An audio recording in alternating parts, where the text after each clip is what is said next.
And good day, everyone. Hope you're doing well.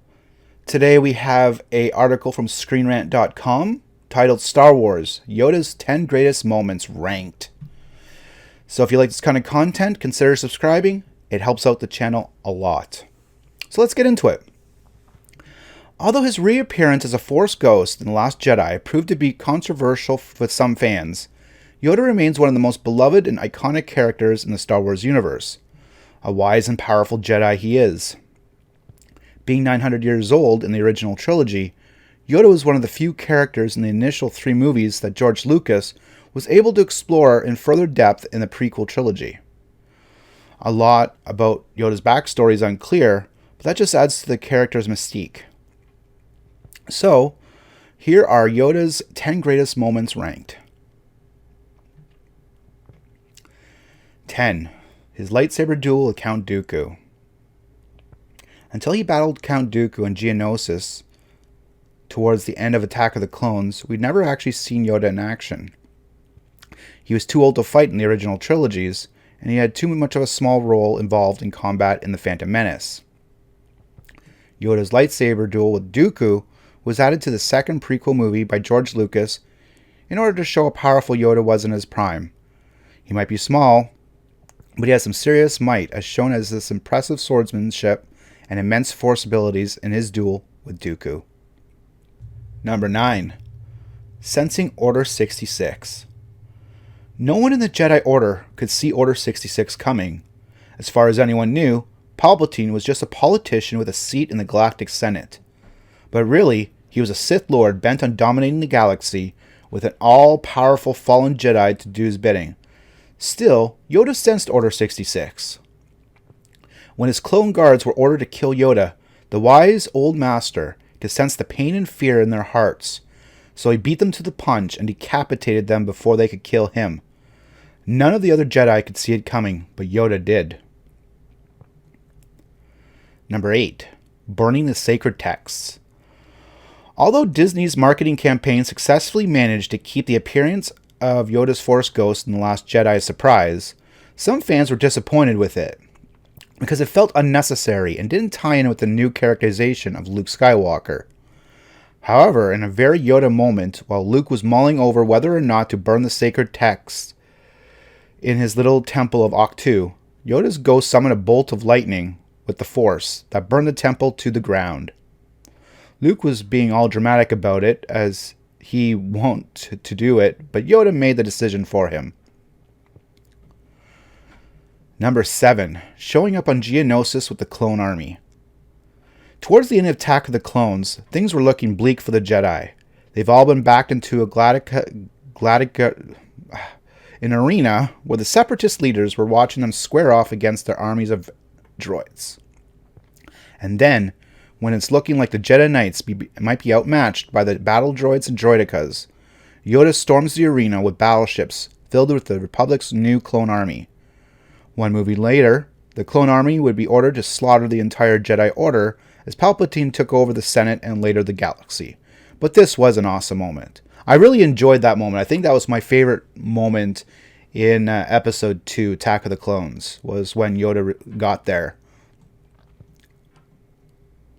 Number 6. Whacking R2-D2 with his stick. When Luke and R2-D2 first arrived on Dagobah in The Empire Strikes Back for Luke's Jedi training, Yoda smacked R2 in the head with his cane. It was a funny moment that established Yoda as a wacky, comedic character, in addition to being a wise old master who could be taken seriously. Some fans had debated why Yoda didn't recognize R2 in this scene, since they spent some time together in the prequels. But the narrative explanation is that droids are seen as appliances, so it'd be not like recognizing your friend's refrigerator from 30 years ago. While the real-life explanation is that George Lucas hadn't worked out the prequel stories yet. That was pretty funny. Number 5. Confronting the Emperor.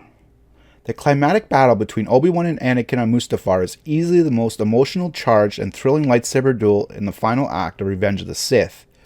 But Yoda's skirmish with Emperor Palpatine is a close second. Yoda doesn't get bogged down in having foreseen exactly this happening. Instead, he rolls up his sleeves and confronts the Emperor, the tyrannical overlord who was corrupted the Jedi's most promising young recruit, taken over the Republic, and plans to execute every single Jedi Knight as his first order of business. They duel it out in Emperor's office and then in the Galactic Senate chamber, hurling repulsor pods at each other with the Force and clashing lightsabers in an intense struggle to emerge the victor. Yeah, that was pretty sweet, actually. I mean, obviously Yoda lost, but that was pretty badass of him. Number 4. Returning as a Force ghost on Endor. The destruction of the Death Star 2, the fall of the Empire, and the redemption of Darth Vader wrapped up the story of the original Star Wars trilogy at the end of Return of the Jedi. However, the real closure came at the very end on Endor. Luke was celebrated the Rebels' victory with other heroes and saw the Force ghosts of Yoda, Obi-Wan, and Anakin all appear. These are all his authority figures, his mentor, his master, and his father. And from beyond the grave, they've arrived to see him off into a bright future. That's why it was disappointing when his future turned out to be not so bright. I agree there. I mean, it was cool that they appeared, although you have Hayden Christensen as a Force ghost, I guess, in the new editions, but, he's supposed to have a bright future, and it doesn't look like he had much of a bright future, according to The Last Jedi. Anyways, moving on. Number 3, his death. Yoda's death is one of the most heartbreaking moments in the entire Star Wars saga, but at least he goes out on his own terms. He isn't slaughtered in battle or surprised in his sleep with a lightsaber through the chest. He reaches 900 years old and dies peacefully in his own bed. And luckily, Luke Skywalker returns to Dagobah to complete his Jedi training just in time for a final farewell with his master. With his dying breath, Yoda imparts the last few pieces of wisdom onto Luke, telling him that he must confront Darth Vader to truly be a Jedi. I remember being sad when I was a kid watching Yoda die. How about you guys? Alright, on to number 2. Sensing darkness in Anakin. In The Phantom Menace, Qui-Gon is ecstatic when he finds a slave boy on Tatooine, who he believes to be the Chosen One, that all the Jedi prophecies foretold. But when they bring him back to the Jedi Temple on Coruscant, Yoda can sense darkness in Anakin's soul. After Qui-Gon is slayed by Darth Maul, his dying wish to Obi-Wan is for him to train Anakin to be a Jedi. So Obi-Wan reluctantly accepts the challenge, and Yoda ultimately relents and lets him train Anakin. But we'd find out later that was a huge mistake, and everyone should have just listened to Yoda in the first place. So true, so true. Should have listened to Yoda. Always listen to Yoda. Number 1. Yoda lifts Luke's X-Wing using the Force. By the rules of storytelling, when a character has been built up as a mystical and powerful and even legendary figure within the world of film, they have to show at some point. It can't all just be blowing smoke. We have to see their power to believe it. Yoda demonstrates his immense Force abilities to Luke and to the audience when he lifts Luke's X-Wing out of the swamp using only the Force. In a second, Luke realizes that Obi-Wan was right about Yoda, and we learn not to judge a book by its cover. He might be a little weird little green gremlin, but he's the most powerful character we've seen yet.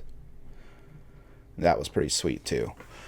So what Yoda moment is your favorite, whether it's on the list or not on the list? Let me know in the comment section. And as always, take care and have a great day.